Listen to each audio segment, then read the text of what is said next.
Hello everyone, my name is Muhammad Omar Abdelaziz and today I'm going to present to you my research paper about the pacemaker security in the 5G era. So as a start introduction, what is the IoT in general? The IoT is a new technology for several applications which is used recently starting from the smart meter going even to the pacemaker or the medical device which is called IoMT, which is Internet of Medical Things. A pacemaker system is mainly used to help control the heartbeat, and it's required to connect wirelessly to remote server for both transferring performance data or health performance data and getting the right updates. So the system or the pacemaker device ecosystem is divided to three main zones. Zone number one, which is having the device, and the device is mainly connecting two parts, the device itself or the pacemaker, which is connected to the heart, and the mobile client to use it for communication. The second zone is a gateway zone, which is having the IoT field gateway and the IoT cloud gateway.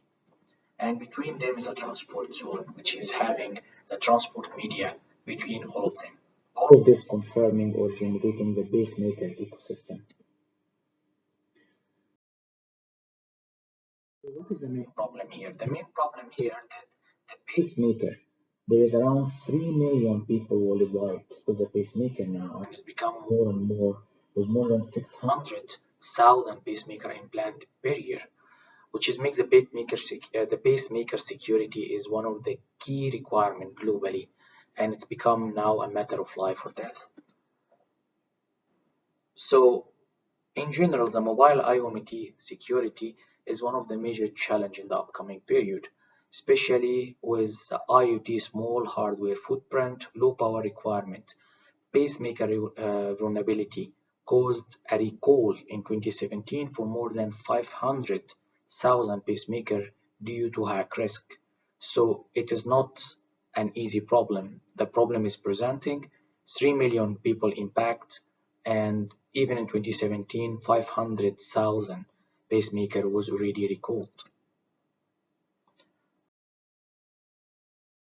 So to cover the next step, which is the related research, and the related research starting with the CDC report. CDC report indicates that the telehealth or remote health system use start to be increased dramatically and expected to be increased even more with the pandemic of the COVID and so on, and the pressure to the health system.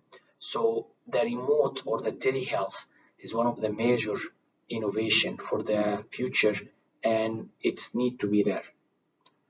In 2016, Muddy Water is issued a report about the vulnerability of the pacemaker in the market, and with the main focus on the device itself. And the report indicates that most, if not all, the devices are vulnerable for crash and battery drain attacks. By 2015, there is more research happening by Mary Elizabeth, which is starting a 5-year project focusing on the pacemaker vulnerability. And in her research outcome is indicating that both device and IoT gateway having a lot of vulnerability include improper authentication, missing encryptions, and storing password in recovered format. In 2019, the Homeland Security released even a warning note that the current Medtronic pacemaker system can be wirelessly hacked when a hacker is within approximate distance, which can be led to a fatal outcome.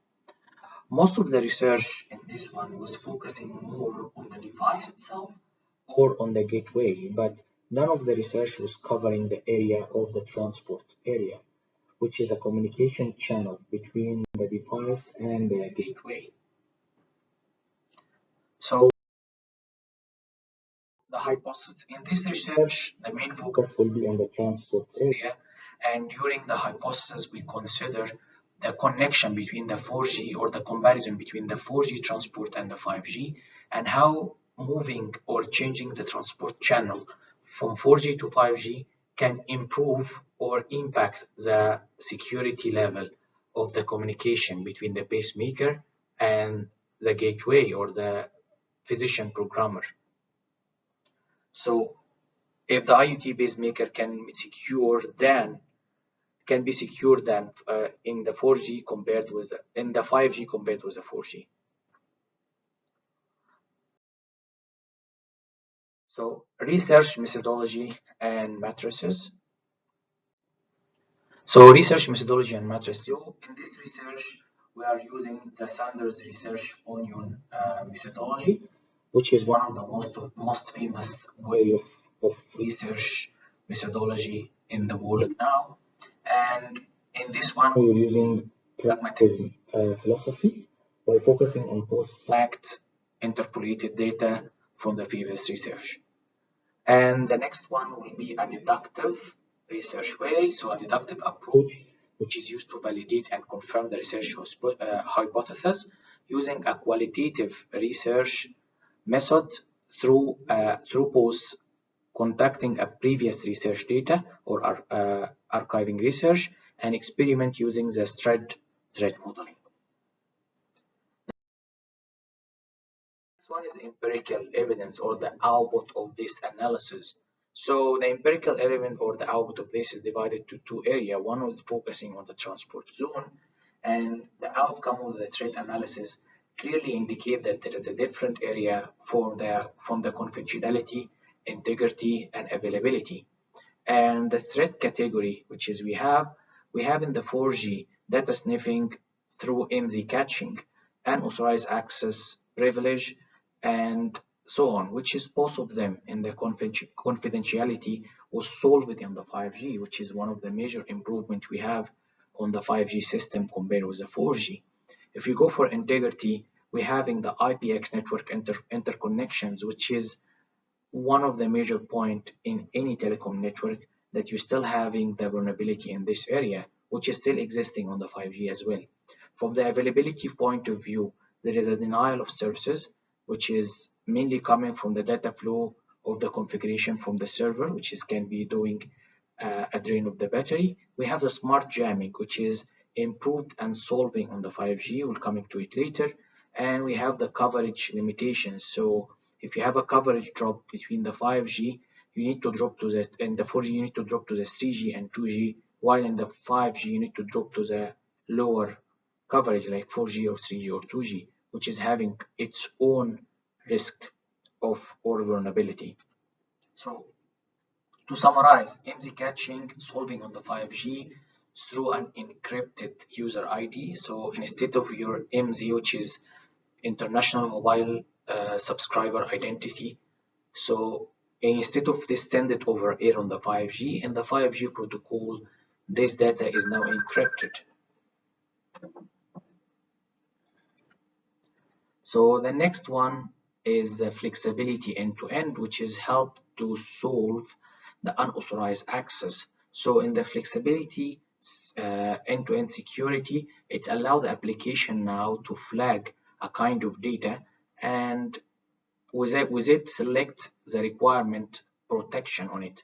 Usually in the 4G, all data transport on the same level without a specific security for a specific type of data. So if you're transferring your medical data, it will be the same as you making a video calls, as you making a normal browsing or uploading or anything. So this one of the main vulnerability on the 4G, which is solved on the 5G. The next one is the resilience of the 5G, which is help to the smart jamming. So the smart jamming in nutshell, in the 4G, you're having the coverage per sector or per site, which is covering a different mobile. So when introducing a jamming or man in the middle jamming techniques, which is one of the common attack on the mobile network to jam the network and act as a base station. Practically, the jamming card is take over all of the sectors and is impacting all the devices. If we compare it with the 5G, the story is different because the 5G having a concept of beamforming techniques where the sector or the coverage is divided to a small sectors or small segments, one per each subscriber or one per each user. So in this case, when they're introducing the jammer or the attacker on this one, simply it impacts a single point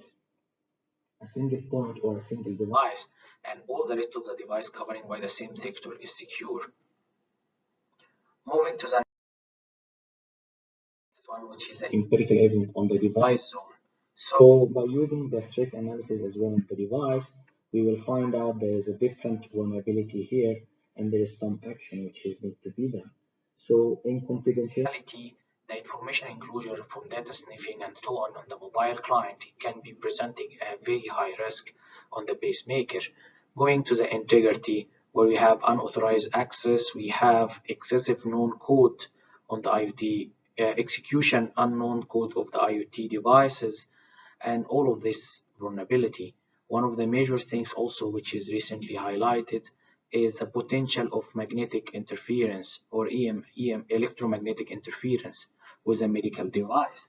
Recently, the FDA released a note that there is a pacemaker iPhone interference happening, which can be led to the pacemaker completely shut down, which is one of the physical vulnerability of the pacemaker, even with any devices like the iPhone.